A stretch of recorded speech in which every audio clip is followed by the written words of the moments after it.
Deus me amou, me escolheu, sim, em Jesus,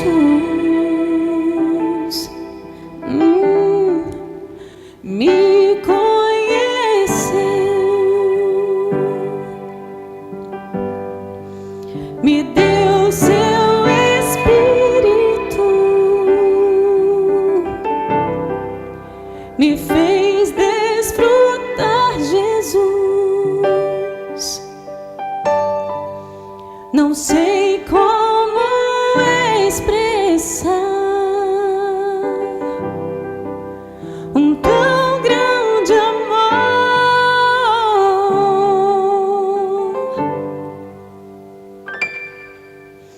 por Deus. Aqui eu sim vou viver.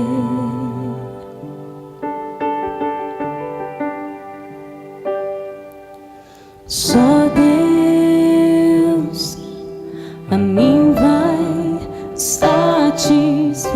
Mas o texto diz assim: ora, havia um homem rico e vestia-se de púrpura e de linho finíssimo, e vivia todos os dias regalada e esplendidamente.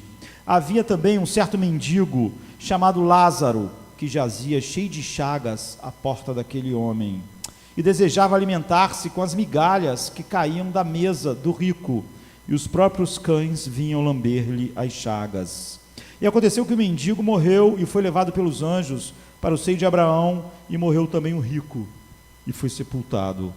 E no inferno ergueu os olhos, estando em tormento, e viu ao longe Abraão e Lázaro no seu seio. E clamando disse: Pai Abraão, tem misericórdia de mim, e manda a Lázaro que molhe na água a ponta do seu dedo e me refresque a língua, porque estou atormentado nessa chama, neste fogo.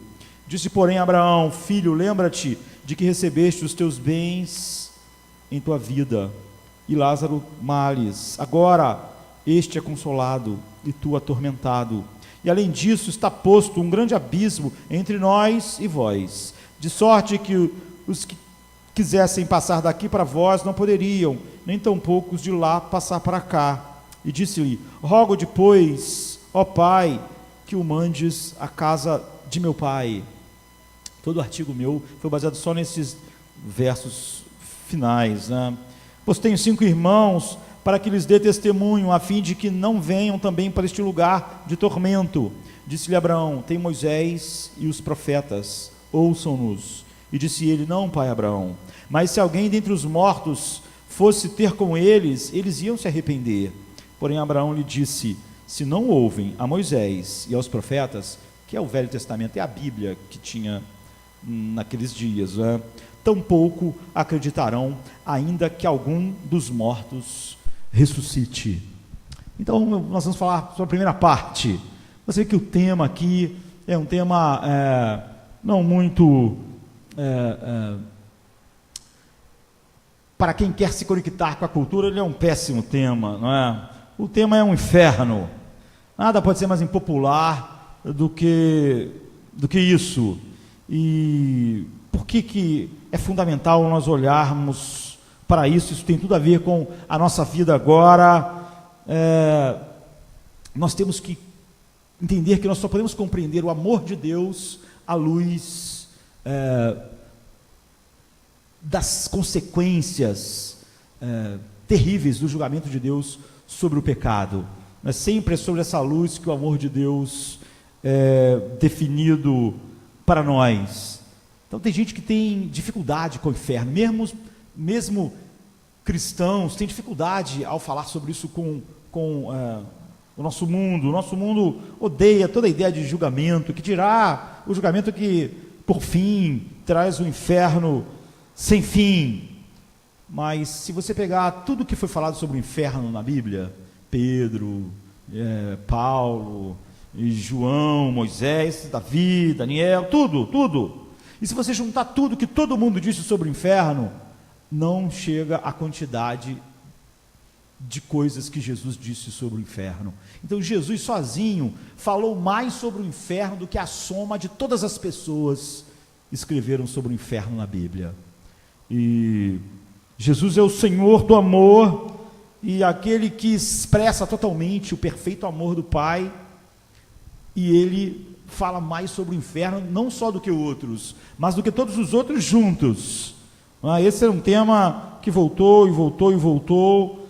Então é totalmente absurdo alguém dizer, olha, os ensinos de Jesus são maravilhosos, porque eu acredito em um Deus de amor, porque Jesus ensinou essas coisas a respeito de Deus e do amor de Deus, mas eu não posso olhar para o inferno e ligar isso a um Deus cheio de amor, porque Jesus é que fala sobre o inferno na Bíblia. O que a pessoa pode dizer é o seguinte: eu não acredito em Cristo, não acredito em nada disso, mas não pode nunca falar sobre o amor e o inferno como coisas que estão em oposição uma à outra, se nós acharmos que Deus é amor, ou vermos, ou olharmos a realidade do inferno. Nem você pode sentir menos do que um profundo arrependimento e miséria, se por algum segundo você achar que é mais amoroso que Cristo, ou que é moralmente melhor do que Cristo, ou que é mais piedoso do que Cristo. Então, se só isso fosse verdade, só porque Cristo é quem mais fala sobre isso do que todo mundo junto, já devia ser algo que nós devíamos olhar com toda atenção. Então, se nós quisermos entender o inferno, nós temos que ver algumas coisas. O que Jesus diz sobre esses dois homens? E o que ele diz sobre esses dois homens na próxima vida, não é? Depois da vida, e em seguida o que ele diz sobre os dois homens em nossa vida, como esses homens tocam as nossas vidas. Então, o que ele diz sobre Lázaro e o homem rico nessa vida, e como isso toca as nossas vidas, e como o ensino sobre o inferno é central e fundamental para nós, não só para sabermos o que vai acontecer, mas como nós vivemos o dia a dia à luz dessa verdade. Jesus está fazendo um contraste, ele está contrastando dois homens, é uma parábola. Jesus, ele sempre em seus ensinos, enchia os seus ensinos de histórias, porque nós temos uma capacidade maior de guardar histórias. Então, depois que quando você ensina uma doutrina, e se você coloca uma história que explica ela, aquela imagem fica na sua mente, fica fixada. Então Jesus sempre tinha parábolas para fixar essas verdades em nossas mentes. Então ele está estabelecendo um contraste aqui entre dois caras, entre duas pessoas. E o que está dizendo é o seguinte: por que alguém vai para o céu e por que alguém vai para o inferno? Porque um está indo para o céu e por que um está indo para o inferno? Por que o destino desses homens foi tão diferente? Qual a principal razão para essa diferença? Bem, eu penso que muitas pessoas, como elas pensam com a mente da cultura, não é? Elas vão pensar igual ao homem. Eles vão dizer assim: porque um certamente era rico, ele explorava, ele era rico, popular, saudável. E coitado do Lázaro, ele era pobre, ele era sozinho, ele não tinha uma casa. E se você achar que o contraste entre eles era esse, você perdeu totalmente o ponto.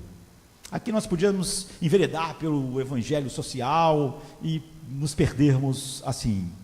A verdade, nós sabemos que ricos e pobres nasceram filhos da ira e estão perdidos igualmente. E que igualmente, se o sangue de Cristo não propiciar os seus pecados, todo mundo está perdido. Não importa onde nasceu, como vive e o que vai acontecer. Então, se você acha que esse era o ponto, que um era rico e um era pobre, e isso distinguia eles, você vai perder o ponto. Se você achar que as pessoas que têm as posses e as que não têm estão menos ou mais debaixo da ira de Deus, você perdeu o ponto. A diferença entre essas duas pessoas é que uma delas, nessa parábola, tem um nome e a outra pessoa não tem nome nenhum. Todos os estudiosos da Bíblia, eles se impressionam com o fato de que em nenhuma parábola Jesus dá nome a ninguém. Como eu disse, Jesus gosta de contar histórias e parábolas, mas as parábolas de Jesus nunca, os seus personagens têm um nome, nunca. Então há dezenas de parábolas, nessas parábolas há dezenas de figuras, porque esse é o propósito, mas elas nunca, nas histórias, nunca tem um nome próprio. É o pai, é o filho mais novo, é o filho mais velho, eles não têm nome. Todas as parábolas são assim: um pai, uma mãe, uma mulher perdeu uma moeda, não é assim? Um homem vinha andando e aí ele tropeçou num tesouro, e é o filho, a filha, ou então é o agricultor, o semeador saiu a semear. Você nunca tem nome, sempre é assim. Só que em todas as parábolas Jesus dá um nome aos seus personagens. É óbvio que o grande contraponto é que ele não dá um nome ao outro. Ele pode dizer que um era Lázaro e o rico, sei lá, era Sebastião. Podia dar um nome ao rico, mas ele não dá. Ele chama de um homem rico e Lázaro. Então é isso na Bíblia, em todas as palavras de Jesus, é a única vez que ele dá um nome a um personagem. E por quê? Porque o homem rico está indo para o inferno e vai para o inferno. E porque Lázaro não? Como eu disse, é fácil nós pensarmos, porque provavelmente ele ganhou esse dinheiro de maneira ímpia. Vai ver, ele matou a tia dele para herdar isso aqui. Vai ver, ele roubou de alguém, ele explorou, ele envenenou o pai. Ele era membro do sindicato do crime, sei lá, ele era da máfia. Mas não há nada disso. A Bíblia não fala nada sobre o rico. Na verdade, o que a Bíblia está dizendo é que este homem rico era um cristão nominal hoje. Ele chama Abraão de pai. Ele é judeu. Ele é alguém que ia ao templo, que oferecia sacrifícios. Ele era judeu. Ele reconhece em Abraão seu pai, como todo judeu reconhecia. Ele não era ímpio e depravado. Ele era alguém como os judeus eram, alguém que oferecia o culto a Deus, os sacrifícios, ia no templo, era alguém assim. Então por que ele foi para o inferno? Aqui está a razão. O nome Lázaro significa Deus é minha ajuda, Deus é o meu socorro, Deus é a minha salvação. É isso que o nome significa, ou seja, simboliza uma pessoa que é totalmente suprida, que é totalmente ajudada, que é totalmente salva, somente por Deus. Deus é minha salvação. Então Lázaro tem um nome. O nome dele quer dizer isso: Deus é minha ajuda. Deus é quem me guarda, quem me salva, é o meu refúgio. E o homem rico não tem nada. A única coisa que é a designação dele é que ele é rico. Ele é rico. Isso resume o que ele é. Isso descreve ele. E por que assim? O que manda ele para o inferno não é o fato de ele ser rico e Lázaro ser pobre, ou Lázaro ser pobre e ele ser rico. O que envia você para o inferno, porque, como eu disse, o rico, ele não é alguém longe, ele seria hoje um cristão nominal. Ele era um judeu que praticava todas as coisas que Deus tinha ordenado na velha aliança. E não é pecados claros, abertos, embora é óbvio que pecados claros, abertos fazem parte dos pecados que fazem os homens estarem perdidos. Mas o que te manda para o inferno é fazer qualquer coisa além de Deus, a tua ajuda, o teu socorro, a tua salvação. É isso. É descansar em algo que não é Deus. É ter tua paz em algo que não é Deus. É sentir tranquilidade quando algo que não é Deus está lá, e sentir medo quando algo que não é Deus foi tirado. Ou seja, é quando Deus não é sua única ajuda, não é sua única salvação. É isso. Essa é a razão pela qual o homem rico não tem um nome, porque tudo que ele era um homem rico. Isso descrevia quem ele era. era coisa que definia quem ele era. Se você fizer, Jesus está dizendo, da sua riqueza, a sua ajuda, do seu dinheiro, o seu ponto, do seu dinheiro, a sua salvação, do seu dinheiro, a sua alegria, do seu dinheiro, a sua identidade, tudo que você é um homem com dinheiro. Tudo que você é um homem rico. Ou tudo que você é alguém que depende do dinheiro para sugar a seiva da vida. Você não tem um nome. Não é? Você não tem uma identidade se te afastar daquilo que é a tua ajuda, que é a tua salvação. Você é apenas um homem rico, porque você tira da riqueza tudo que você acha que tem valor, e sem ela você ia achar a vida terrível, você ia achar a vida se esvaindo. Então no versículo 25, Abraão diz ao homem rico, quando ele está no inferno, filho, você recebeu suas coisas boas na terra, suas coisas boas. Disse, porém, Abraão, filho, lembra-te que recebestes as tuas coisas boas na vida. Então, os filósofos sempre falaram sobre o sumo bonum. O que é o sumo bonum? O que o bem mais elevado, mais alto na nossa vida? O ponto principal da vida. Os filósofos estavam sempre buscando qual era o sumo bonum em torno do qual a nossa vida devia orbitar, girar. E eles discutiram isso de uma maneira e de outra, e especularam. Então há um monte de obras filosóficas a respeito do sumo bonum. Então qual é o bem principal da vida? Qual é o bem supremo? Para que o homem deve viver? Para que o homem deve gastar os seus dias? Para que o homem, diante do que o homem deve julgar se a sua vida é boa ou não, se está valendo a pena ou não? O que é o ponto da vida de alguém? É sobre isso. O que é isso?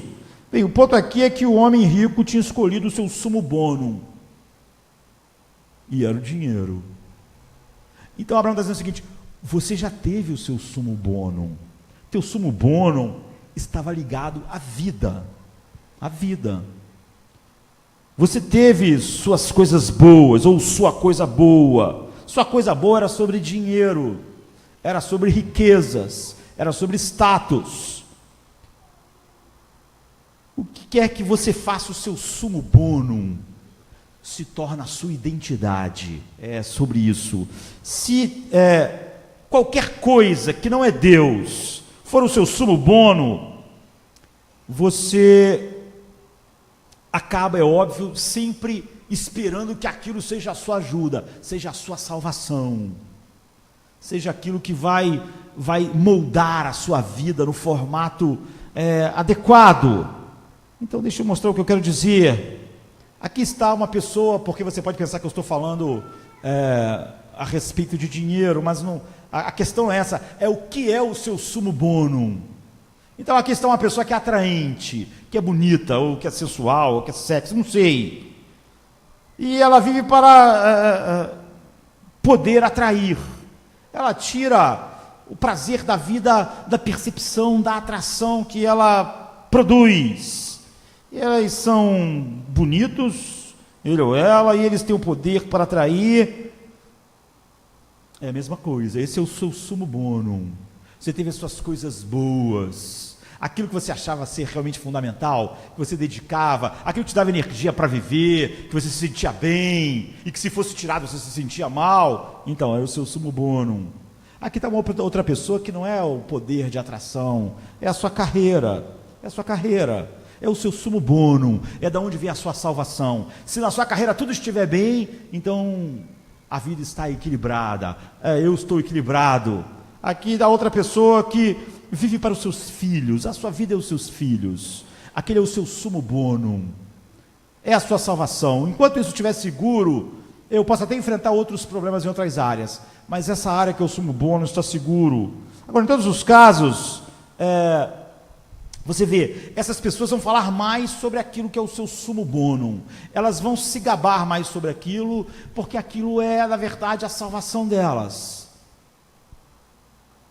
E aquilo acaba forjando a identidade delas, quem elas são. Aquilo é a sua ajuda, aquilo é o seu socorro, aquilo é o seu Deus, aquilo que livra ela de não estar na vida sem a alegria de viver. Tire os seus filhos dela, ou deixe algo errado acontecer com os seus filhos, e aí a vida começa a ficar amarga. Ela perdeu o sumo bonum. Tire o negócio daquela pessoa, e aí o sumo bonum dela se foi, e aí ela não tem mais prazer. Ela vai dizer que até com as coisas, todas as outras coisas perdem o sabor, até a sua religião nominal apenas, como do homem rico. Não deixe algo errado com a sua carreira, tira algo do seu corpo, algo da sua saúde, deixe algo errado com a sua aparência, com a sua beleza. E o que eles vão dizer? Eles vão dizer que a vida está se esvaindo. Eles perdem aquilo que era a sua salvação. Eles perdem aquilo que era o sumo bonum. Jesus está dizendo, são essas pessoas que vão para o inferno, todas as pessoas que fazem de alguma coisa que não é Deus seu sumo bonum. Você vê como isso é abrangente? É abrangente. Então uma pessoa diz, se eu perder isso, eu não sei, a minha vida está sem sentido. Sem isso eu estou vivendo, mas agora a vida não é mais colorida. Eu tenho a vida, mas eu não tenho o sumo bonum da vida. Então é possível de eu cair em tristeza e desespero e qualquer coisa. Por quê? Porque eu preciso de algo que me salve, e aquilo que me salva eu perdi. Se você diz sobre qualquer coisa, isso é minha ajuda, isso é minha salvação, isso é minha alegria, isso é meu sumo bonum, essa é minha coisa boa, esse é o meu tesouro, isso acaba por ser o seu nome. O seu nome. Porque não há nada mais para você se tirar isso de você. Fica uma casca. Você não vê um homem rico? Tudo que ele era um homem rico. Tirava dele a riqueza, sobraria o quê? Esse é o estado, é a realidade dele. Tudo que ele era um homem rico. Tudo que algumas pessoas são é ser esposa, é ser esposo, é ser mãe, é ter uma carreira, é ser pai. Nada dessas coisas deveriam ser a nossa identidade, deveria definir o que nós somos, nem definir o nosso sumo bonum na vida. Eu já disse isso aqui, pregando sobre outros temas. Identidade é aquilo que permanece o mesmo em todas as situações. Ou seja, é aquela mesmice nuclear em nós que nunca muda. Essa é a nossa identidade. No mundo, nós temos vários papéis, mas o nosso sumo bonum gera a nossa identidade. Então, eu sou pai, eu sou marido, eu sou pastor, eu sou amigo. Você vê, eu tenho vários papéis da vida, nenhum deles é a minha identidade, ou devia ser. Se Deus é o meu sumo bonum, em cada um desses papéis, Deus é a mesmice. Eu vou ser um pai que procuro com aquilo magnificar Deus, o sumo bonum. Eu vou ser um marido que procuro no casamento magnificar Deus, o meu sumo bonum. Eu vou, como pastor, no ministério, procurar magnificar Deus como meu sumo bonum. Nenhuma dessas coisas, ser pai, ser marido, ser filho, porque eu também sou, pastor, nenhuma dessas coisas é o meu sumo bonum. Eu posso perdê-las. Você vê, e quando eu não perco a minha identidade, porque a minha identidade é aquela mesmice nuclear que estava em todos esses papéis. Isso é identidade, e a identidade desse homem é que ele era rico. Porque se você tirasse as riquezas dele, não haveria mais nada sobre ele. Isso, o dinheiro definia como ele se relacionava com tudo. Como ele se relacionava com Deus, já que ele era um judeu praticante nominal. O dinheiro definia como ele usava o seu tempo. O dinheiro definia como ele se relacionava com as pessoas. E o dinheiro ia definir como ele se relacionava no casamento, na família. O dinheiro era a primeira coisa a ser consultada nas decisões da vida. Porque o que definia ele era que ele era um homem rico. Então o dinheiro ditava todas as coisas. Era o dinheiro que ditava como ele se relacionava com Deus. Então é por isso que quando o nosso sumo bono é outra coisa, quando aquela coisa está ameaçada, a gente espiritualmente fala assim, estou tão desanimado. Por que você está desanimado? É óbvio que é porque o sumo bono dela, de alguma maneira, não está fluindo como ela achava. É a salvação dela. E não é Deus, porque é óbvio que Deus não pode mudar. Qualquer outro sumo bono pode sofrer variações, e sumo bônus morrem, acabam, sofrem ameaças, mas não Deus. Quando ele é o sumo bono, o teu sumo bono está garantido, e você em todos os papéis da vida tem essa mesmice central, nuclear, que não muda nunca. E em todos aqueles papéis, tu pode desenvolver eles com alegria em Deus e ser o melhor por causa disso, em cada um deles, pai, marido, na carreira que a pessoa tiver, no seu ministério, mas ela pode perder aquelas coisas.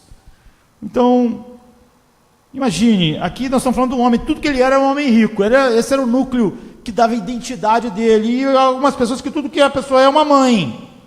Então, se você tirar o filho, ou der algo errado com seus filhos, não há mais nada sobre ela, porque aquilo era a sua identidade, não era só um papel, aquilo era o seu sumo bonum. Então você vê tudo que ela é uma mulher bonita, ou tudo que aquela outra pessoa é ter uma carreira, e se você tirou a sua carreira, ou se você tirou a sua beleza, ou se você fez algo errado, aconteceu no corpo, a identidade daquela pessoa desmorona. Ou seja, se você faz de algo, além de Deus, a sua ajuda, a sua salvação, o seu sumo bonum, você vai acabar sendo uma pessoa vazia.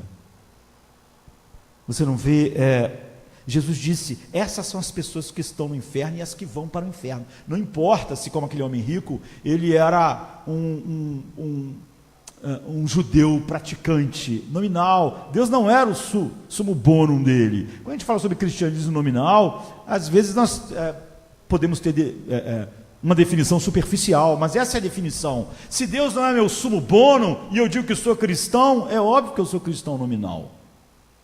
Porque Deus não é Deus de verdade, de quem Ele não é o sumo bonum.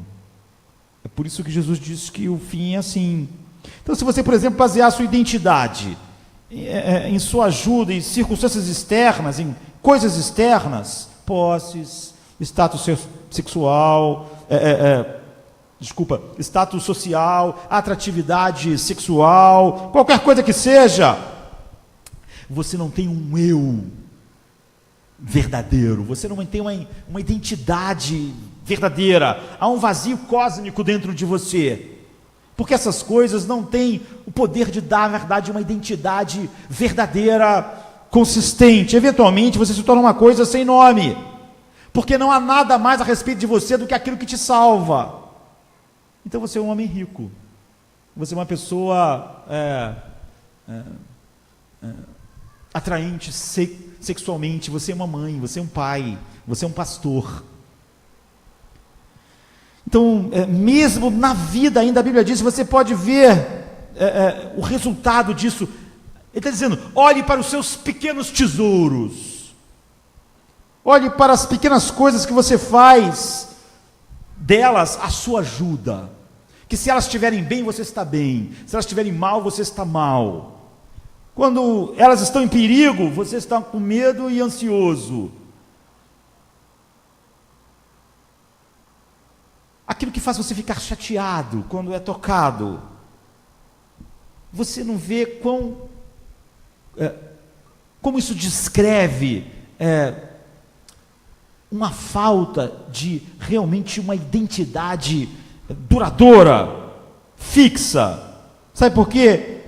Você está se tornando só, cada dia mais, alguém que vive na superfície, alguém superficial. Não há nada em você que está sempre lá, sempre lá. E a identidade é algo que está em você em qualquer situação. Então, a minha identidade é aquilo que quando eu estou com saúde está lá, e quando eu estou doente está lá também. Se eu tenho algo que quando eu estou com saúde está lá, e quando eu estou doente não está mais lá, aquilo não é a minha identidade. A identidade é aquilo que continua em todas as situações e em todos os papéis. Se há algo que eu sou aqui e não sou lá, fora, no trabalho, na escola, então certamente o que eu fiz aqui nesta noite não é a minha identidade, não faz parte dela, porque isso é um papel, eu fiz isso o papel aqui, estou fazendo o papel lá. A identidade é aquilo que é sempre igual em todas as circunstâncias e em todos os lugares. Então, é aquilo que é sempre verdade sobre nós em qualquer circunstância. Essa é a tua identidade. Independente se você vai estar ou ser atraente ou não mais atraente, se você é novo ou velho, se tua pele é de um jeito ou de outro, se você tem status ou não, se o mundo te trata bem ou te despreza, a tua identidade é aquilo que em todas as situações vai continuar a mesma. Ela não muda, independente se você é bem sucedido ou não. Quando você é bem sucedido, aquilo é a tua identidade. Quando você não é bem sucedido, aquilo continua lá. Então você tem certeza, isso é a minha identidade. É aquele núcleo que não muda em nenhuma situação. Você vê a diferença entre o piedoso e o ímpio? Os piedosos desfrutam os prazeres da vida, ou seja, os dons que Deus dá, filho, casamento, trabalho, mas eles não são guiados por eles, de tal maneira que cada decisão que eles vão tomar, a primeira coisa que eles não veem não é o dinheiro. Eles vão consultar Deus, isso vai ser bom para a minha vida espiritual. Essa oportunidade, apareceu uma oportunidade. A primeira coisa que uma pessoa que tem Deus como sumo bônus, pensa, é como isso vai afetar a minha vida com Deus. Ele não pensa, vou ganhar mais dinheiro, hein? Não importa. Não é isso que ele consulta. Ou isso vai ser bom para o meu relacionamento tal. Não é isso que ele consulta primeiro. A primeira coisa que ele consulta é aquilo que é o sumo bônus dele. Da mesma maneira que o homem rico ia decidir tudo baseado em como isso ia afetar o seu dinheiro, como Deus é o teu sumo bônus, a sua identidade, o seu núcleo central, todas as suas decisões, tem uma oportunidade de ouro para ganhar milhões lá. Não, mas como vai ser minha vida com Deus ali? Eu já disse aos irmãos que certa vez alguém conversando comigo morava em Londres e tinha um bom emprego, mas ele estava lá congregando numa igreja comprometida com a verdade de Deus. E ele apareceu uma oportunidade na mesma empresa que ele estava para ser promovido, e ele ia para um outro lugar e não tinha, ele dizia, tinha ido lá, não tinha, e ele disse, eu estou em dúvida, se eu vou ou não. E eu disse assim, se lá não tivesse escola para o seu filho, você ia? Ele disse, eu não. Se lá não tivesse isso, você, não ia. Mas lá não tem nenhum lugar para você se alimentar, para você ter comunhão com os santos, nada, e você vai. Por quê? Você vê que a última coisa a ser consultada seriamente era Deus. Consultou o dinheiro, consultou quão bom aquilo era para a carreira, consultou se os seus filhos iam ter uma escola boa, e o resto que se encaixasse, porque ele já tinha o sumo bônus lá na outra cidade. O que era o sumo bônus dele, ele já tinha. Então ele pôde rever os seus pensamentos a respeito disso. Então você vê o homem piedoso, ele usa todas as coisas que Deus dá, e ele desempenha todos os papéis que Deus quis para ele na vida: pai, filho, irmão, amigo, pastor, diretor financeiro, qualquer coisa, mas são só papéis para ele. E ele usa as coisas que Deus deu, mas nenhuma dessas coisas o tem. Nenhuma dessas coisas é seu núcleo, é o seu sumo bônus, não é o que ele consulta quando vai tomar suas decisões. Então os ímpios e cristãos nominais, como o rico aqui, que era um judeu nominal, eles gostam de Deus.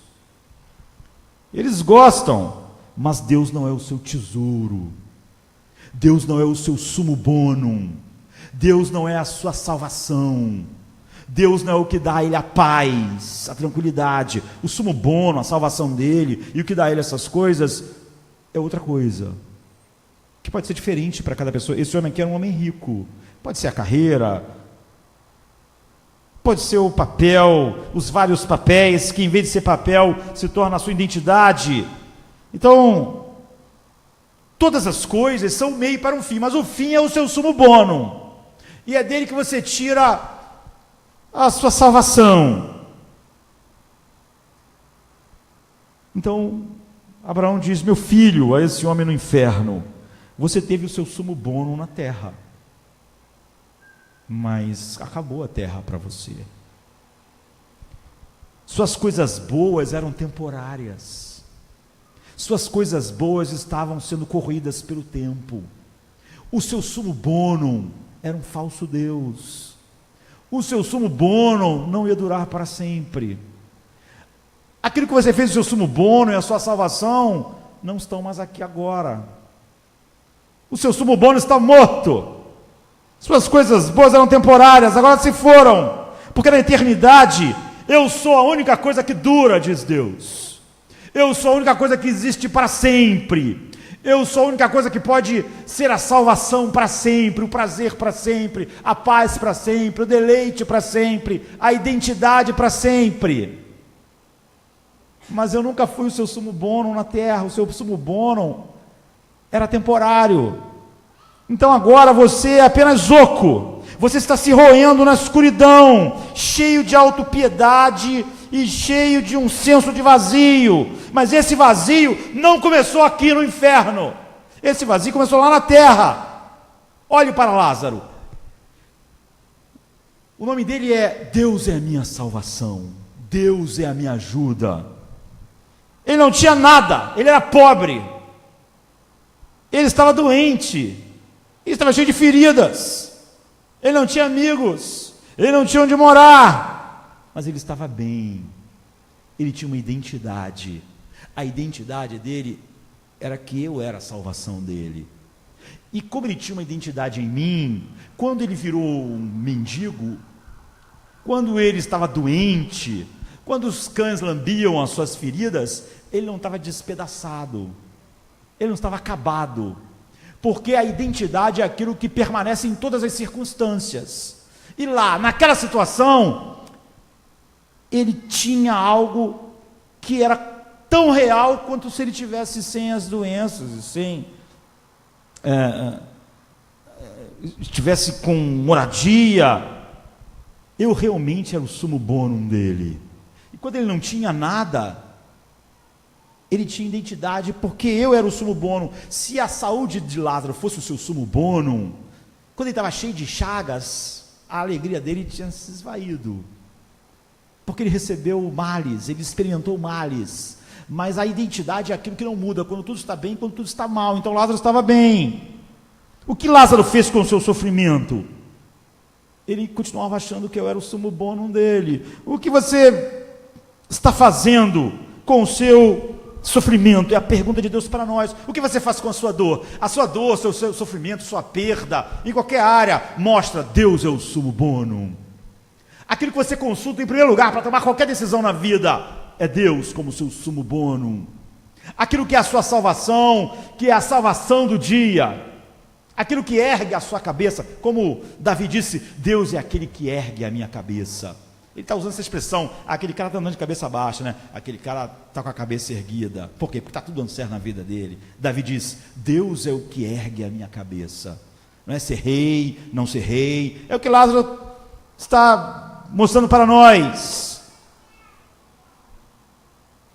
Então, o que ele está dizendo é: olha, ao acabar a vida, a pobreza acabou, não é? A dor acabou, a doença acabou, mas o sumo bonum dele que estava lá ainda está aqui para sempre, porque eu era a sua salvação, porque eu era a sua ajuda, porque eu era aquele que erguia a sua cabeça. Ele não estava lá chafurdando de autopiedade porque ele estava com fome e seu corpo tinha doenças e chagas. Aquilo era um grande grito de que eu era o sumo bonum na vida dele. Como resultado, ele se tornou uma pessoa real, porque só pode ser uma pessoa real aquele que tem identidade em mim. Porque a identidade é aquilo que não muda em nenhuma situação, e eu sou a única coisa que é imutável. Então essa é a única identidade que realmente é verdadeira. Ele sabia quem ele era quando ele era um mendigo, quando ele estava doente. Independente de ser rico, pobre e das circunstâncias, acontecesse o que acontecesse, ele estava doente, ele estava sem bens, os cães lambiam suas feridas. Ele não estava no desespero, ele me tinha como sumo bonum. Hoje, ele continua tendo eu como sumo bonum. Você podia tirar a saúde de Lázaro, você podia tirar o dinheiro de Lázaro, você podia tirar o status social, dar a ele o nada do status social, né? Porque ser um mendigo é estar na rabeira do status social, não é?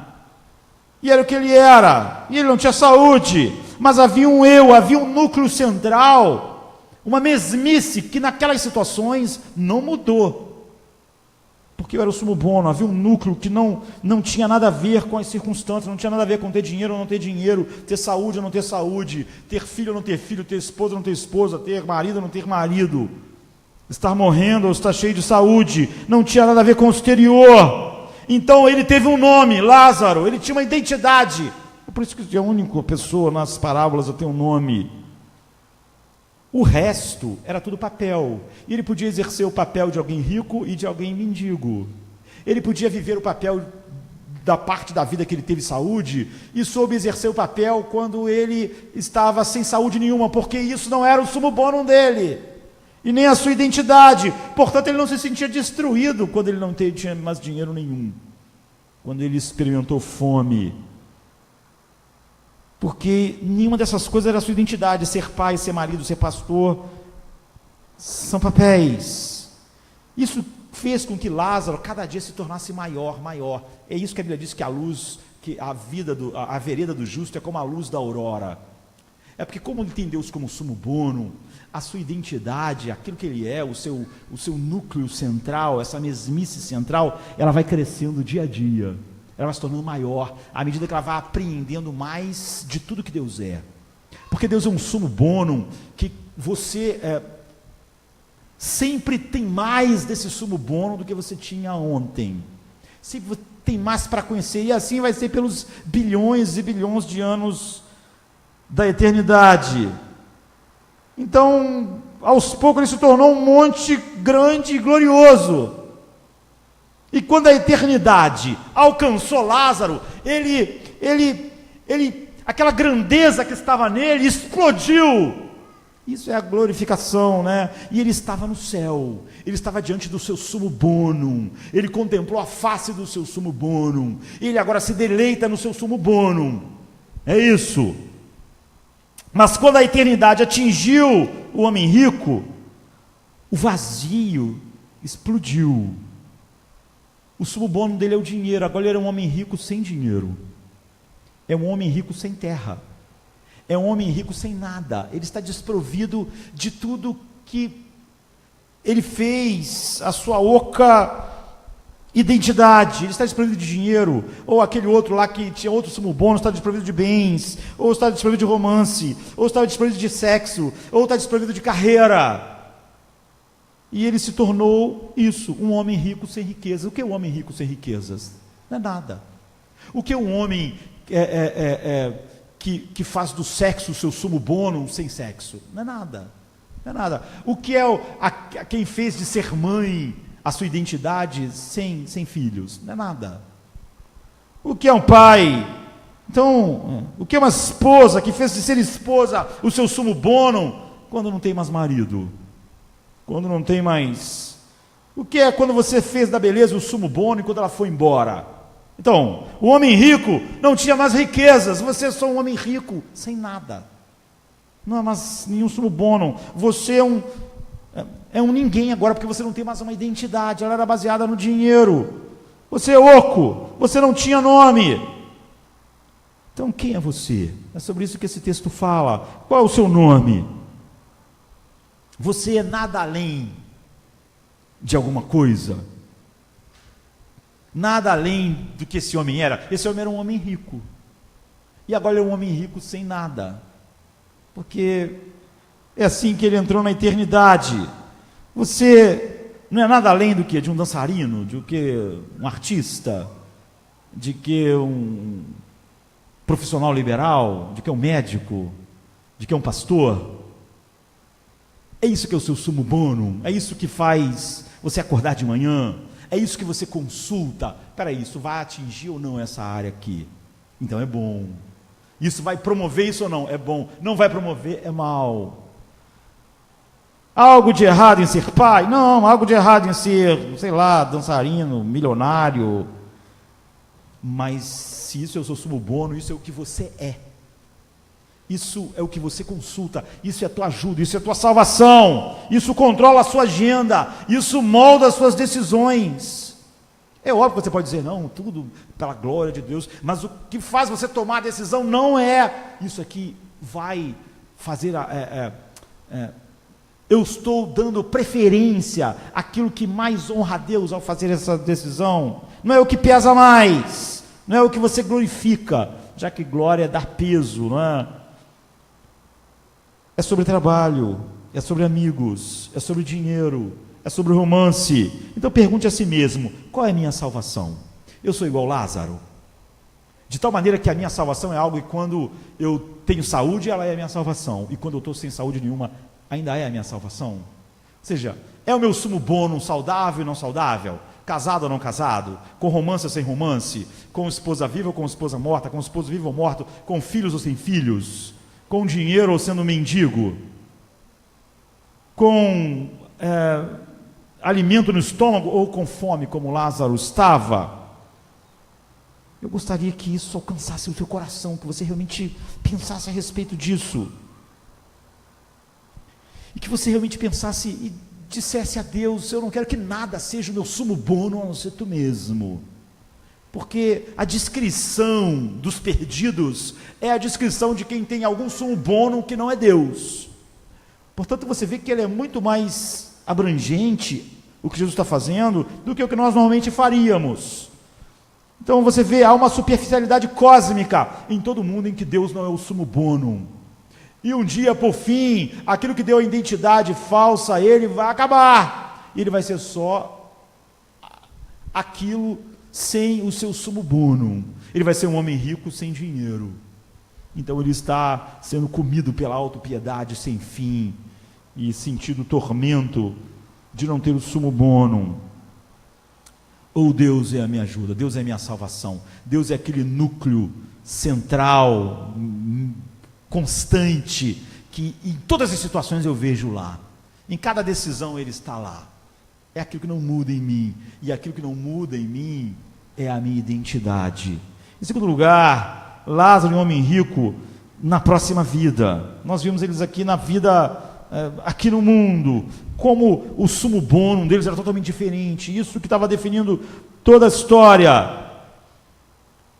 Mas quando chega depois da vida, você vê que Jesus nos ensina algumas coisas sobre o inferno, e nos diz que o inferno é desintegração, e diz que o inferno é um lugar de justiça e um lugar de sofrimento. Então é um lugar de desintegração em primeiro lugar. Jesus usa sempre a expressão para falar de inferno, ele fala Geena, não é? Que era um vale, o Vale de Inom. O Vale de Inom no Velho Testamento foi usado, muitas das vezes os profetas proclamam contra o que aconteceu lá, porque muitas das vezes alguns reis de Israel queimaram seus filhos a outros deuses no Vale de Inom. Geena, não é? Mas na época de Jesus, por causa desses muitos acontecimentos, o Vale de Inom se tornou o lixão de Jerusalém, a sudoeste de Jerusalém. Era um lugar onde se botava os resíduos, o lixo, como a gente tem que ter os lixões aqui da gente. E aquilo queimava dia e noite. Aqui era colocado fogo, o fogo era alimentado, e aquilo ficava queimando dia e noite. Aquele lixo, o resto, né, daquilo que as pessoas usaram, queimava dia e noite sem parar. Geena. E Jesus usa várias vezes aquele lugar como a metáfora do que o inferno é. O fogo queimando sem parar, a desintegração. Então, por exemplo, Josué 15:8, 2 Reis 23:10. Então, um vale profundo, estreito, a sul, sudoeste de Jerusalém, que tinha se tornado assim. Então, por que Jesus usa como metáfora para o inferno, apontando para o inferno, o fogo, o vale de Inom? O fogo, ele faz muitas coisas. Uma das coisas que ele faz é quebrar as coisas, não é? Quando algo é colocado na chama, ele queima. A coisa não deixa de existir, não é? Quando você põe no fogo, as coisas que ligam aquilo, os produtos químicos, as coisas que conectam todas as partes, são quebradas pelo fogo e tudo cai aos pedaços, não é?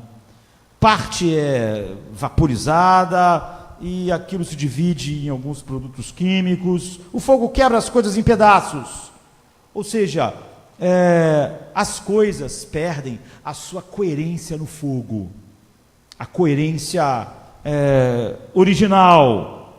A Bíblia diz não apenas que o inferno é fogo assim, ela diz que o pecado é assim, porque o pecado ele começa essa desintegração antes do inferno propriamente dito.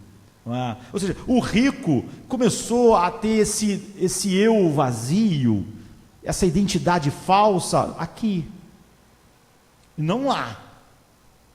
Então isso é o que o pecado faz. Então deixa eu estabelecer a base aqui, não é?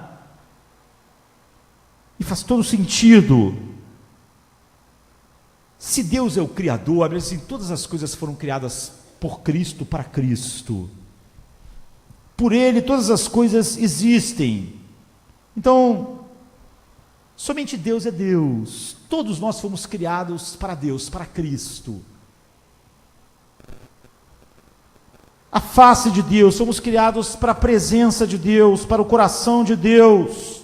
Então, Deus é a única fonte de coerência para a nossa vida. Tudo que foi criado por Ele e para Ele. Então, Ele é a única fonte de coerência. Fora dele, nós estamos perdendo paulatinamente toda a coerência da nossa existência. É como uma peça desse iPad fora do iPad, fora daquilo para o qual ele foi feito. Nós fomos criados por Ele e para Ele. Então, assim, quando você se afasta de Deus, da presença de Deus, você quebra. A ausência de Deus é um fogo ardente espiritualmente falando. Agora a Bíblia nos diz que enquanto você está na terra, a misericórdia de Deus mantém algumas coisas ainda juntas em você, porque senão a vida não era possível. E para que Deus cumpra o seu propósito, daquilo que Ele vai manifestar em Cristo, na igreja, Ele mantém graciosamente em todos os homens uma certa coerência ainda. Não importa o quanto o homem esteja afastado de Deus, ele nunca está ainda nesta vida tão longe que não haja mais nenhuma coerência na sua existência. Isso é parte da misericórdia para esta vida. Então, o que acontece? Enquanto o homem está aqui na terra, mesmo afastado de Deus, Deus mantém algumas coisas intactas nele.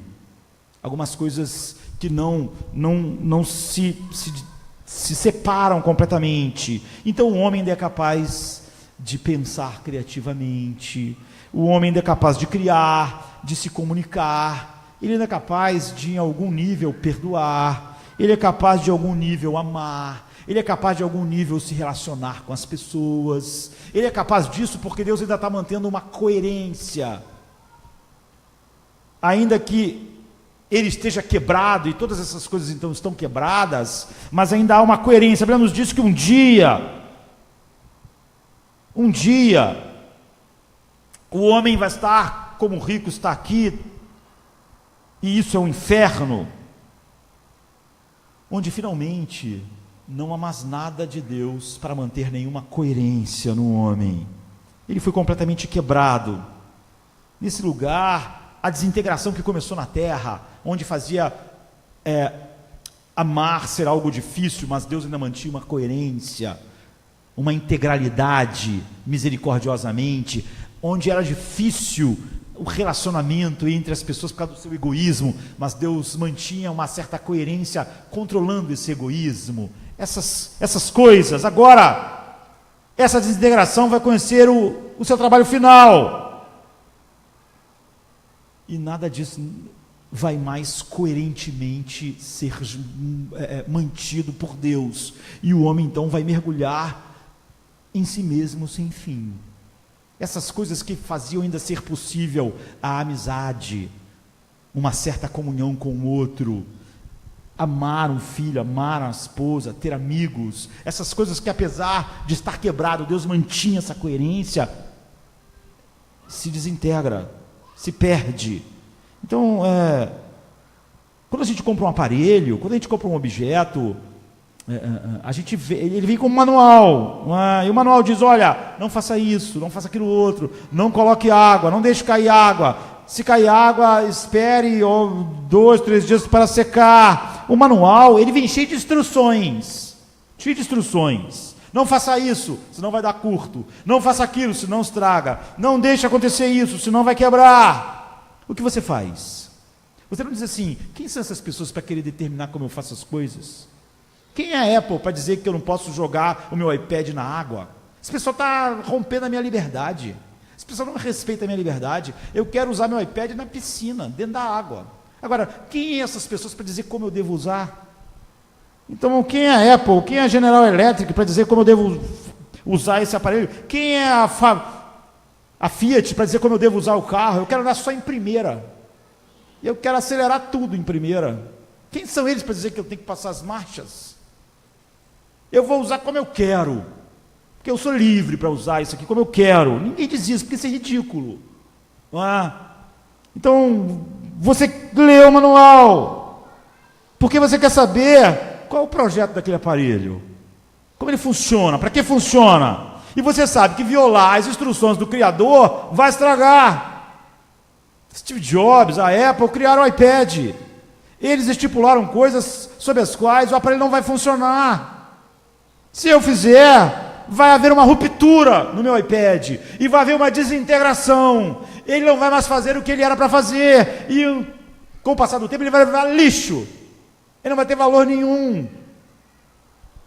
Agora, Deus é o Criador, Ele nos criou para algo, como tudo que o ser humano cria é com um objetivo, com um propósito, e tem o seu próprio design.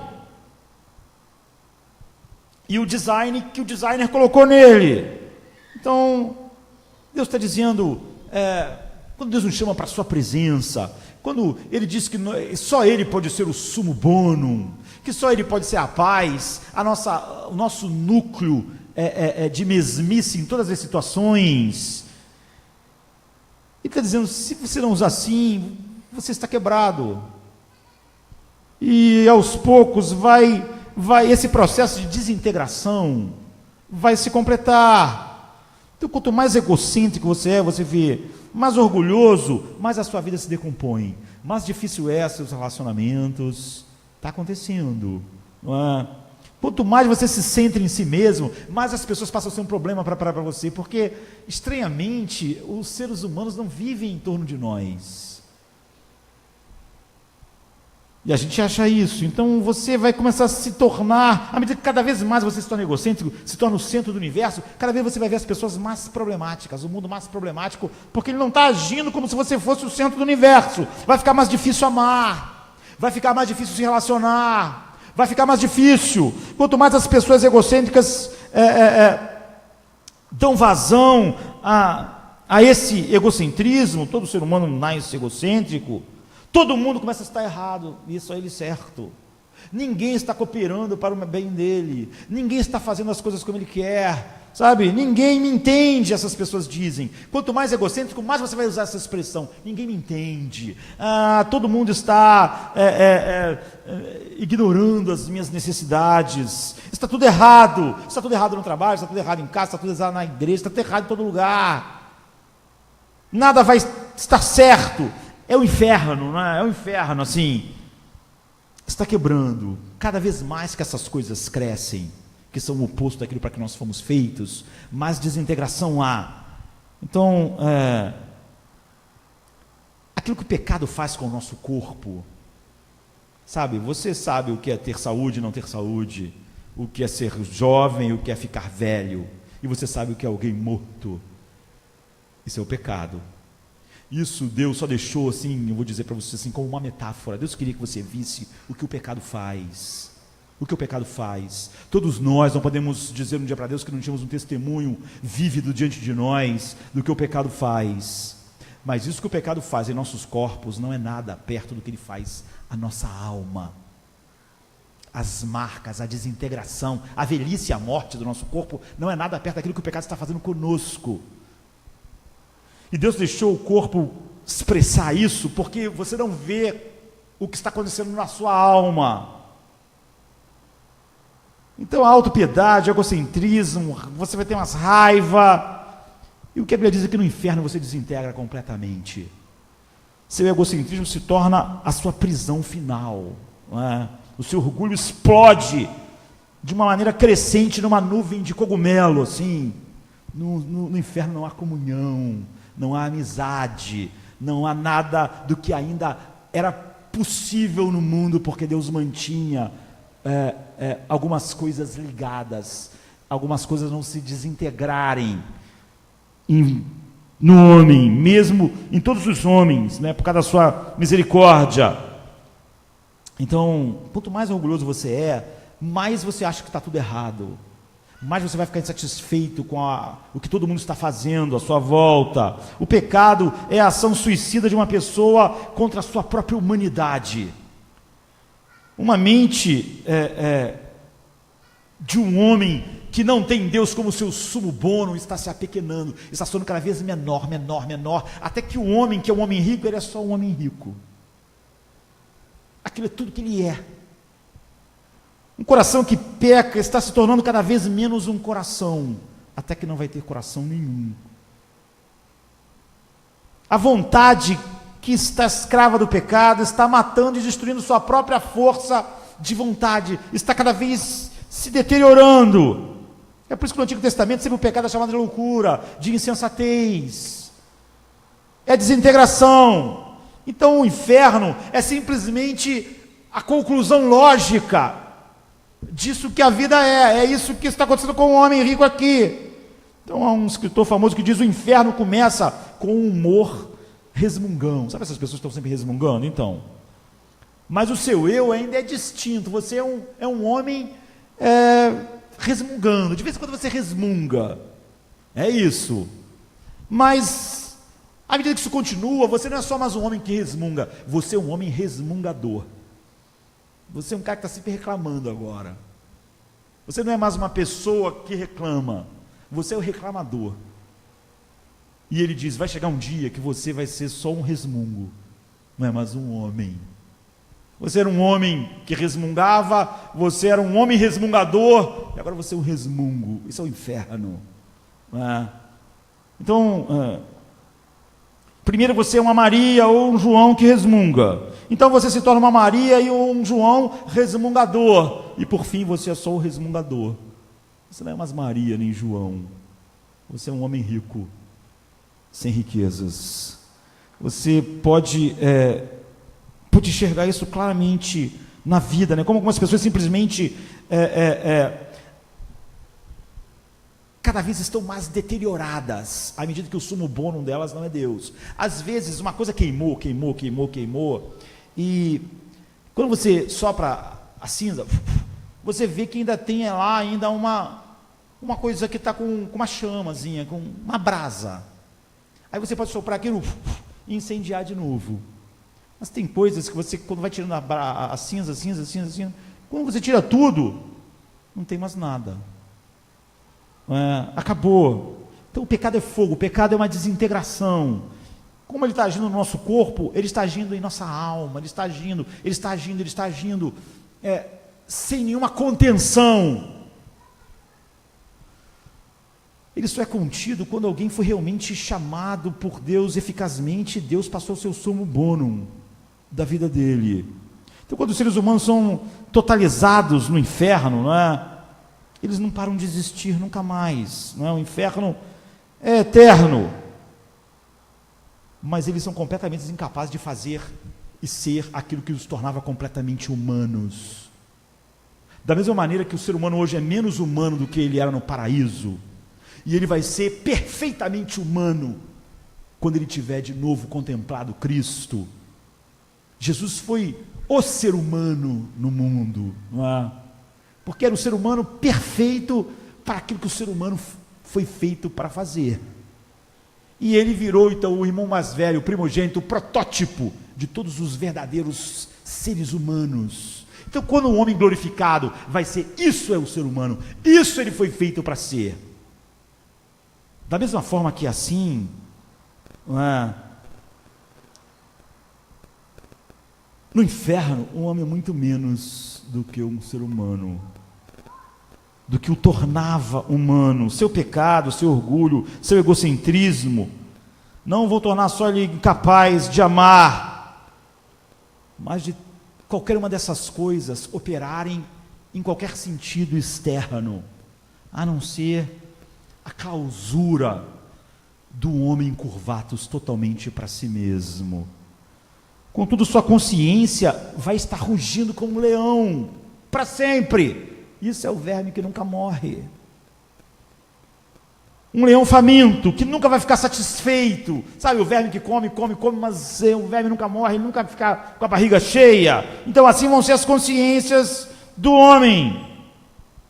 Então o autor continua dizendo assim: as forças que tinham começado, talvez há anos, a comer sua humanidade, tinham agora concluído o seu trabalho.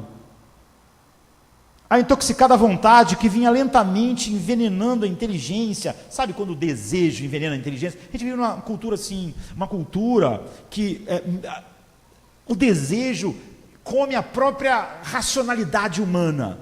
A gente vive épocas que a gente nega a óbvia biologia. A gente diz assim, se um homem fala que é mulher, então ele é mulher. Isso é ridículo, não é? Isso é ridículo para qualquer razão humana. Mas por quê? Porque agora é o desejo que está controlando.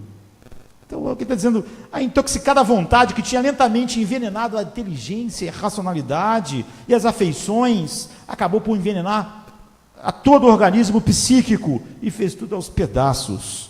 Só restava um fantasma, uma agitação eterna, um desmoronamento, uma ruína, um odor de decadência, um lugar de desintegração, uma geena, um lugar onde o fogo não, esse consumir não acaba nunca, numa consciência que despertou como um leão que vai rugir para sempre. Então o inferno é um lugar de desintegração, mas é um lugar de justiça. E você vê que o homem rico, ele não vai pedir perdão.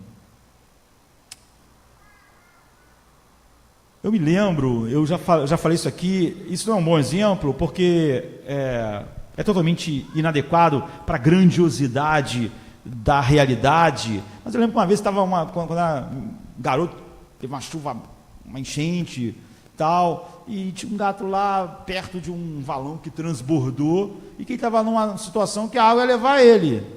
Então o único jeito era tentar tirar o gato de lá, um gatinho ainda, não era um gato adulto. Então eu fui lá tentar tirar o gato de lá. A minha mão era a única coisa que ia impedir ele de ser levado pela torrente e morrer. Mas o gatinho, estranhamente, ele via a minha mão como uma ameaça. Então ele arranhava, ele queria morder. Era a única coisa que podia, na verdade, tirar ele dali. Então, cada pecado é o homem fazendo isso o tempo todo. Você vê, ainda quem mantém alguma coerência em sua vida é o próprio Deus que ele ofende o tempo todo. Mas cada vez mais ele está próximo dessa mão finalmente deixar toda a coerência que ainda o mantém como um ser que pode ainda amar dentro dos limites de um amor caído e pecaminoso, mas o homem pode amar, um homem, ele pode, sem ter uma relação com Deus, amar o seu filho, amar a sua esposa, e, enfim, dentro das limitações, deficiências, imperfeições desse amor. Então ele pode ter amigos, apesar do seu egocentrismo, é mantida uma coerência que ainda pode haver essas relações, e isso vai acabar, não é? A não ser que uma mão poderosa nos resgate de ter qualquer outra coisa como sumo bonum que não seja o próprio Deus, que é a razão pela qual nós somos feitos, para quem nós somos feitos, e a única coisa que pode nos dar identidade, não só agora, mas sempre. Não é só que ele dava identidade a Lázaro quando ele quando ele tinha uma vida normal, e quando ele era mendigo, ou quando ele tinha saúde, ou quando ele tinha apenas doença, ou quando ele era um pária social. Esse núcleo central de Lázaro, Deus é a minha salvação, Deus é o meu sumo bonum, era nessas situações da vida, mas era para todo sempre, porque só Ele pode ser isso. Então o inferno é exatamente o que o mundo diz ser liberdade, ser finalmente dizer a você: você pertence a você agora, não haverá nada mais de mim a não ser minha presença em justiça final na sua vida. Não haverá nada da minha misericórdia que mantinha alguma integralidade no seu ser. Você não vai ter agora outro Deus, entre aspas, a não ser você mesmo. Toda a vida agora tua vai rodar em torno de si mesmo. Você não vai ter, o egocentrismo vai engolir e tomar a forma que eu impedi de ele tomar, de tal maneira que não vai ver mais ninguém à sua volta. E nem possibilidades de nenhum tipo de relacionamento em amor. Que eu falei que é ruim o exemplo, porque nós não somos um gatinho que está no rio. E aquilo que nos leva, finalmente, é a ira infinita de Deus. Então, a única coisa que pode nos afastar disso é a expiação e a propiciação que separa nossos pecados de nós, como o Oriente está longe do Ocidente, e mantém o nosso núcleo, nossa mesmice, nossa identidade, ao fazer dos nossos novos corações Deus o nosso sumo bonum. Então, o inferno é desintegração, ele é justiça e ele é eterno. Eu queria, nesses minutos finais, ler em Apocalipse 14, 9 e 11, a Bíblia diz assim: seguiu-os o terceiro anjo, dizendo com grande voz: se alguém adorar a besta, a sua imagem, receber o sinal na sua testa ou na sua mão, também este beberá do vinho da ira de Deus, que se deitou, não misturado, no cálice da sua ira, e será atormentado com fogo e enxofre diante dos santos anjos e diante do Cordeiro. E a fumaça do seu tormento sobe para todo sempre, e não tem repouso, nem de dia nem de noite, os que adoram a besta, a sua imagem, aqueles que recebem o sinal, o seu nome. Então, é uma descrição de todos os que têm outra coisa sem ser Deus como seu sumo bonum. E as expressões são todas fortes. A palavra que é usada para a eternidade, para esse tormento, é a mesma, e Jesus usa na mesma relação para a vida eterna e morte eterna. Não é? Você não pode pensar numa vida eterna, na existência sem fim, e na morte eterna de outra forma. Isso é tão importante. Quanto mais você quer ser politicamente correto, ou melhor do que Deus, ou quantas pessoas vão emasculando as verdades de Deus para que as pessoas não se sintam ofendidas, não é assim? Alguém me pergunta: olha, isso aconteceu, mas essa pessoa aqui, ela não está salva. A pessoa pensa: o que eu vou dizer? Não é? A pessoa vai ficar triste. As pessoas são assim, não é? Isso leva muitas pessoas a terem muita dificuldade com essa clareza bíblica sobre essas coisas. Há um pastor que é um escritor famoso, não é? George MacDonald. Eu já mencionei ele aqui várias vezes, usando os seus livros como boas metáforas, porque ele escreveu livros como A Princesa e o Goblin, e ele é o grande inspirador de C.S. Lewis.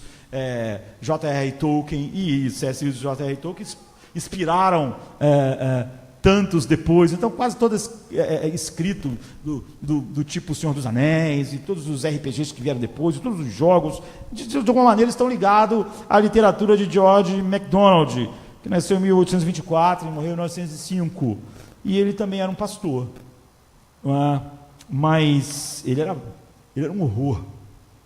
Ele ensinava e acreditava que o inferno era purgativo e purificador. Então, ele dizia que o inferno ia purgar as pessoas de tal maneira que no final todo mundo ia finalmente ser salvo, até o diabo. Mas esse dia eu estava lendo um artigo, eu já tinha lido lá diretamente, mas o artigo estava falando sobre isso. Um dos padres da igreja, famoso, Orígenes, ele ensinava algo muito parecido. Ele acreditava que, e ele é um grande teólogo da história da igreja, e ele acreditava na mesma coisa. E você vê que isso é comum, tanto o aniquilacionismo quanto o universalismo, é uma tentativa de olhar um problema nisso que Jesus está ensinando com tanta clareza para nós aqui. E às vezes, por exemplo, o George MacDonald, ele dizia, olha, nós não podemos ensinar isso como uma doutrina, mas podemos manter como uma esperança. Isso é diabólico, porque isso é sutil. Você vê, outro dia eu vi um pastor muito conhecido no Brasil falando a mesma coisa. Eu não posso mostrar um versículo que prove o universalismo, mas eu espero que seja verdade. É o que ele disse. Eu mantenho essa esperança. Por exemplo, a Bíblia diz, o salário do pecado é a morte. É o que a Bíblia diz. Olha, a Bíblia diz isso, mas eu espero que não seja. Eu tenho uma esperança lá no fundo do coração. Isso passa como bondade, não é assim, queridos? Passa como bondade. Deus é mau, o salário do pecado é a morte. A Bíblia é muito dura. Ensinar isso é duro demais. E eu passo para as pessoas uma bondade, porque eu digo assim para as pessoas, eu espero que não seja. Eu não tenho uma base turística para dizer isso, mas eu espero lá no fundo do meu coração que haja uma outra saída, que não seja o salário do pecado e a morte, assim. Então é isso que George MacDonald diz, é isso que esse pastor aqui no Brasil diz, olha, eu espero um dia estar sentado lá no céu, de repente ver Hitler entrando, e ver todo mundo entrando, e todo mundo, não ia ser ótimo? É quase como dizer, a ideia de Deus é péssima, a minha ideia não é melhor? A minha ideia de bondade, eu não sou melhor que Deus, eu não sou uma pessoa mais amorosa que Cristo, mas as pessoas acham que aquela pessoa é amorosa, porque ela tem uma esperança de que não seria bom se Deus não se importasse com essa coisa de pecado e deixasse para lá? Não seria ótimo isso? Não seria maravilhoso? Imagina a festa, todos nós de mão dadas, nada, tudo foi deixado para trás. Eu espero que você nunca tenha esperança contra a verdade de Deus, porque é a coisa mais tola que você pode fazer. Isso é inútil. Nós não ensinamos nenhum tipo de coisa que está em nossos corações, nenhum tipo de esperança que vai contra a verdade de Deus. A nossa esperança é na palavra de Deus, é a nossa única esperança. A Bíblia diz, a fumaça do seu tormento sobe para sempre. Esse sofrimento é consciente. Você vê, há desintegração, mas está lá aquele ser totalmente voltado para si mesmo, com a sua consciência que despertou como um leão, que não pode ser calado, e nem alimentado o suficiente, rugindo para sempre. Clark Pinnock, um teólogo que morreu há pouco tempo, em 2010, ele era um cristão, conservador, pastor, ortodoxo, mas de repente ele começou a sentir essas mesmas coisas. Ele começou a pensar, olha, não seria melhor se no final tivesse uma saída para tudo? O amor não diz para a gente que a gente devia ansiar por algo que... Então, ele passou a ser um dos teólogos que propuseram o teísmo aberto, porque eles logo viram que é inconsistente as pessoas que dizem que Deus é onisciente, mas querem, de alguma maneira, que é o que as pessoas fazem, as pessoas que negam a escravidão da vontade do homem, não é? Eles dizem que Deus é onisciente, mas que ele não tem nada a ver com o que acontece. A pessoa está tentando livrar, mas o Pinnock, ele percebeu que se você falar que Deus é onisciente, você não tem como dizer que aquilo é um decreto de Deus, tudo que acontece. Se você disser, não, Deus sabia tudo o que ia acontecer, mas ele não tem nada com isso, mas é óbvio que ele tem. Se antes de criar, ele sabia tudo o que ia acontecer, e disse assim, eu vou criar, é que ele decretou que tudo acontecesse. Porque ele podia ter dito, não vou criar. Mas ele diz, não vou criar, esse é o meu decreto. Vai ter a cruz, porque isso é que eu quero. Então essas pessoas, por exemplo, elas tiveram que dizer, Deus não é onisciente, porque é o único jeito de encaixar na ideia delas. Então, esse é o perigo. Então ele era um pastor inicialmente ortodoxo, que começou a ensinar tudo errado, e acabou e morreu assim.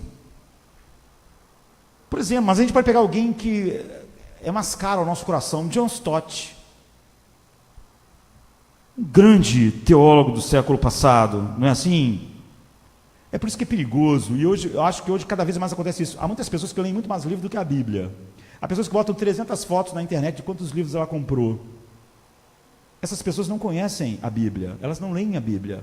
Elas gastam muito mais tempo lendo um livro sobre a Bíblia, o que é muito esquisito. Os livros deviam só ser um auxílio, não devia ser a nossa fonte de conhecimento. É como se você quisesse conhecer sua esposa e comprasse livros sobre ela, que outra pessoa escreveu. E aí você ficasse lendo aqueles livros, já li 10 livros sobre a minha esposa. Esse mês é o 30º livro que eu leio sobre a minha esposa. Graças a Deus, a minha meta é no final de 2018 ter lido 50 livros sobre a minha esposa. As pessoas, esse cara é maluco. Por que ele não conhece a esposa dele? Por que ele não fica com a esposa dele? Por que ele conhece a esposa dele pelo que o outro está dizendo? Mas assim são as pessoas. E isso mata o discernimento. Então, John Stott é um teólogo maravilhoso, escreveu tudo bom. Até ele dizer, por exemplo, ele disse assim, emocionalmente, acho esse conceito de eterno sofrimento intolerável e não entendo como uma pessoa pode viver com ele sem cauterizar os seus sentimentos ou rachar sob a tensão disso. Está vendo? Aqui, ele está falando sobre aniquilacionismo, por causa que dentro dele ele se sente mal com a ideia de que há um tormento eterno. Agora, eu posso dizer que todo o resto que John Stott escreveu é bom, a não ser nisso. Mas você vê como é perigoso quando você segue um escritor e não a Bíblia. Como era John Stott que está dizendo, isso te confunde, isso sobre qualquer doutrina. Mas se você conhece muito a Bíblia e John Stott é só um auxílio, você vai dizer, não, peraí, isso está totalmente fora do que a Bíblia diz. Mas como? Não, mas quem está dizendo é o John Stott. John Stott, de todos aqueles comentários, todos aqueles livros. Você não leu aquele livro sobre a cruz? Então, John Stott. É ele. E esse é o perigo. Quando você é uma pessoa que consome a verdade através de livros escritos por outras pessoas, você mata o seu discernimento. E se essa pessoa, quando flertar com algum pensamento, ou porque seu coração está quebrado, é óbvio que ele não tirou isso da Bíblia. Ele tirou isso o quê? Dos seus sentimentos. C.S. Lewis, de alguma forma, enfatiza só uma parte do inferno, só uma parte negativa, assim, você não queria Deus. Por exemplo, há uma grande obra de C.S. Lewis chamado O Grande Divórcio, famosa. Nisso ele diz, você passou a vida inteira dizendo para Deus, eu não quero fazer a sua vontade, eu não quero fazer a sua vontade. Ou seja, você não falava a Deus, seja feita a sua vontade. Vai chegar uma hora que Deus vai dizer, então seja feita a sua vontade. Ou seja, isso é o inferno, é Deus dizendo, não, você não me queria, então agora você não me tem. Ele está dizendo, o que ele está dizendo não é errado biblicamente, mas é só metade do que a Bíblia diz. O que ele está dizendo que o inferno não é o que Deus coloca o homem no inferno, é que o homem que se põe no inferno. Então ele acaba dizendo que o homem, na verdade, o inferno é trancado por fora, por dentro. Não é? Algumas coisas do que ele está dizendo é verdade. A Bíblia diz, por exemplo, em Romanos 1, que Deus entregou os homens às suas paixões. E isso é verdade, o homem não quer Deus, por fim ele não vai ter mais Deus. Mas isso é só metade do que a Bíblia diz. A Bíblia diz que o inferno é um castigo eterno, é algo que Deus faz, não é o homem que se colocou no inferno. Deus não botou ninguém no inferno, as pessoas se colocaram lá. Não é isso que a Bíblia diz que Deus é que botou as pessoas no inferno. Algumas pessoas dizem igual eles, a tranca do inferno está pelo lado de dentro. Não é verdade. Se o homem pudesse, ele saía do inferno. O rico não queria ficar no inferno, você vê que ele estava querendo sair. Ele estava querendo um alívio. O que o rico nunca ia ter, e não tinha no inferno, era Deus como seu sumo bonum. ele não tem como se arrepender lá. No inferno ninguém é penitente. Deus realmente não coloca pessoas que pecaram na terra no inferno e elas ficam lá arrependidas para todo sempre. Elas nunca se arrependem, porque o arrependimento na terra é um dom de Deus. E no inferno, como na terra ninguém pode se arrepender sem Deus dar gratuitamente um dom, no inferno é a mesma coisa. Mas é óbvio que o homem no inferno ainda queria ter o seu sumo bonum. O homem rico no inferno não tem dinheiro, mas se ele pudesse sair de lá e ter dinheiro, ele queria. Ele não queria ficar lá. Então, em Romanos 1, é dito isso, que Deus entrega, mas no Romanos 2, é dito que Deus derrama a sua ira infinita. Então, a descrição de C.S. Lewis, ela é só metade. E se você ficar só com a metade, você vai ficar com um engano, você vai ficar com uma ideia falsa. Não é verdade que Deus simplesmente vai embora e o inferno é isso. Deus foi embora e deixou você lá na sua situação. Você não me queria, agora vai ficar sozinho. Não é isso. No paraíso, quando Adão pecou, o que Deus fez? Foi isso que ele fez? Você não me queria aqui, você não quis me obedecer, então eu estou indo embora. Agora vai ficar num paraíso sem mim, vai ficar no mundo sem mim. Ele falou assim, agora maldito és. Maldito é a terra por tua causa. Ele amaldiçoou a mulher, ele amaldiçoou o homem. Não é só, agora você não me tem mais. Não, é algo positivo, vindo de Deus como justiça. Então o inferno não é só a separação eterna de Deus, é a presença de Deus só em sua ira. Não há nenhuma misericórdia que mantinha aqui na terra ainda, mesmo o homem sendo morto e sendo delitos e pecados, alguma coerência que fazia possível ainda haver algo que nós podemos chamar de amor humano, defeituoso e relações. Agora, eu quero encerrar dizendo, quando você pensa que o inferno é justiça, é complicado para nós, porque quando você fala que um juiz é justo, você está dizendo que ele segue uma lei, uma constituição, mas Deus não tem nenhuma constituição, nem tem nenhuma lei fora dele. Então quando você pensa em Deus ser justo, é uma coisa estranha perto do que você pensa em outra coisa ser justa. Um juiz justo é aquele que se adequa à lei fora dele, à constituição. Deus ser justo é ele olhar para ele mesmo e agir de acordo com aquilo que é mais valioso, é agir justamente, sua glória, seu filho. Então, outra dificuldade que essas pessoas tiveram é dizendo, mas eu tenho dificuldade, o Pinocchio disse, da ideia de que o homem peca durante 60, 70 anos, depois, eternamente, é desproporcional. Mas isso é porque não entendeu o que é a justiça de Deus e o que o crime é. Quem melhor escreveu sobre céu e inferno, uma obra chamada Céu e Inferno, é Jonathan Edwards. Ele diz assim, o crime de um ser desprezando e lançando desprezo em outro é proporcionalmente mais ou menos hediondo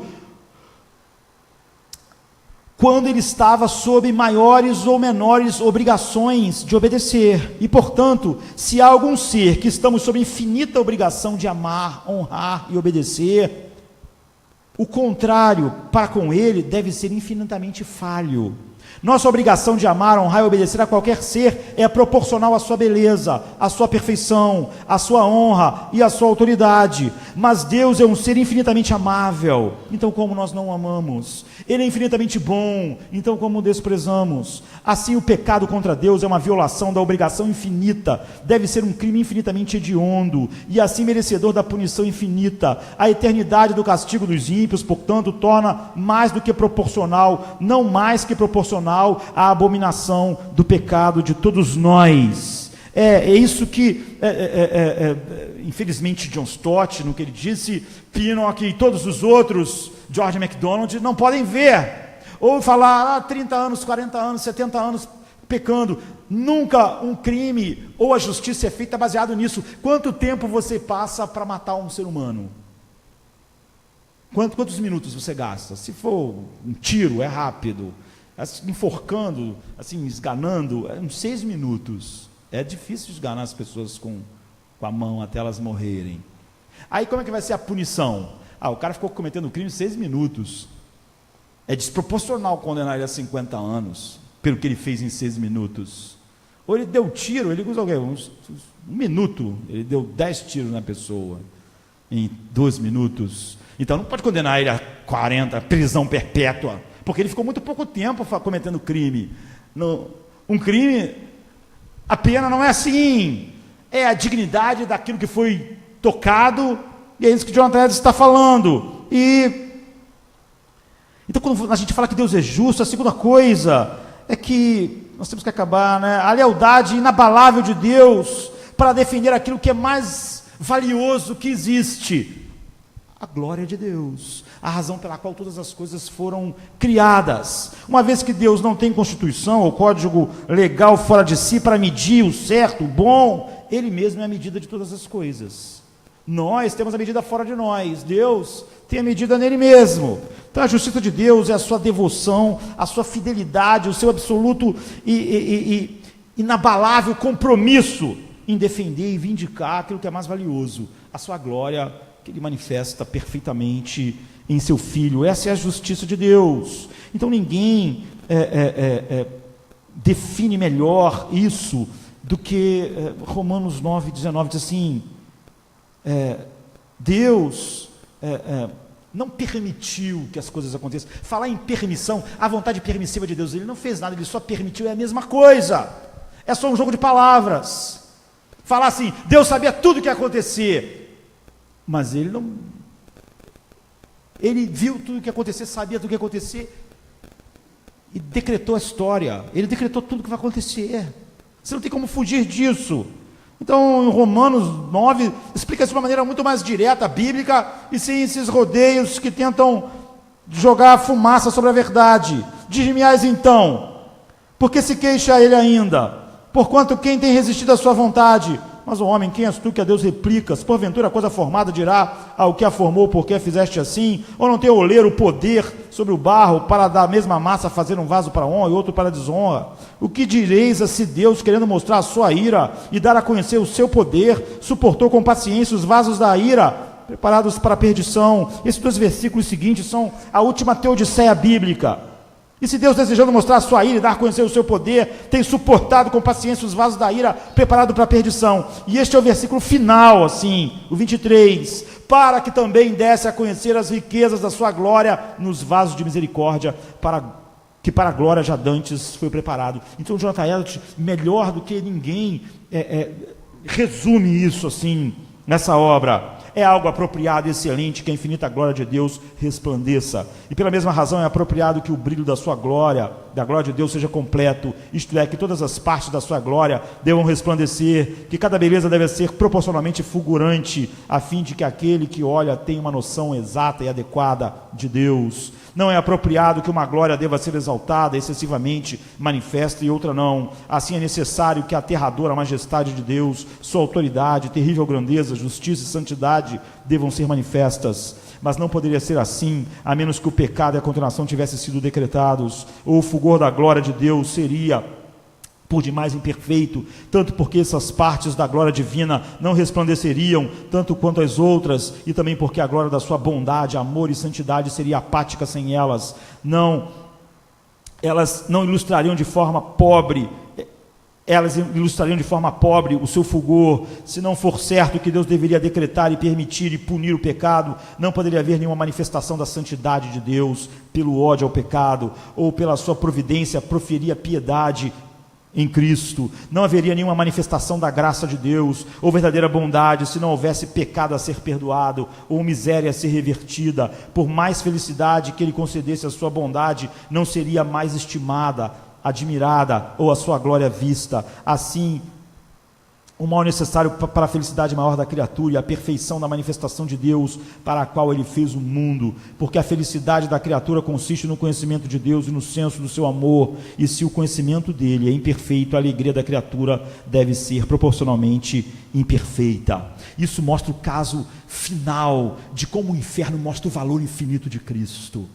Se o inferno é tudo que ele é, e se Cristo em 3 horas, em 6 horas, não é, eu ia dizer só depois que tudo ficou escuro, mas vamos pegar as 6 horas. Se em 6 horas ele espiou o inferno incontáveis pessoas que o Pai deu a ele. Imagina a grandiosidade do valor infinito de Cristo. O inferno de milhões de incontáveis pessoas foi consumido pelo valor dele em apenas 6 horas. Aquilo que consumiria as pessoas para todo sempre. Isso mostra a grandiosidade não só do amor que fez isso, mas o valor infinito do ser de Cristo. O inferno é um brado do valor infinito de Cristo. O inferno todo o inferno, de todos quantos o Pai desse a ele, tinha um valor muito menor do que o valor que ele tem, de tal maneira que ele consome, ele desintegra aquilo que consumiria e desintegraria o ser, a essência dessas pessoas para todo sempre. E tudo foi criado para que a cruz manifestasse o valor infinito de Cristo, em bondade, em misericórdia e em justiça infinita de Deus. Então, que nós possamos pensar, quando Jesus diz que o que fez o homem estar no inferno, é ele ter um sumo bonum, uma salvação, que não era Deus, mas era o dinheiro, mas era a carreira, mas era a saúde, e que Lázaro tinha em Deus o seu sumo bonum, e essa é a diferença entre céu e inferno. Nós podemos saber que ser cristão nominal é muito mais fácil do que nós gostaríamos de definir, para tornar as coisas mais agradáveis para nós, e realmente, de todo o coração, orarmos todos os dias a Deus, para Ele derramar a sua graça sobre nós, para que fique evidente aos nossos corações e ao mundo inteiro, que Ele é o nosso sumo bonum agora. Então, nós temos uma identidade para sempre. Vamos ficar de pé. Deus me amou, me escolheu, sim, em Jesus,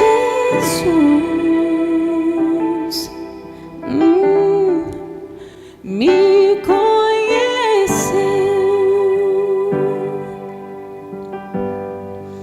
me deu seu Espírito, me fez desfrutar Jesus. Não sei como expressar um tão grande amor.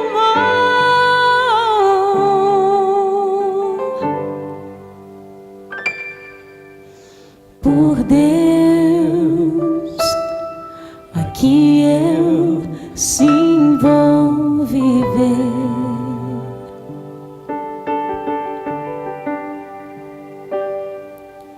Só Deus a mim vai satisfazer.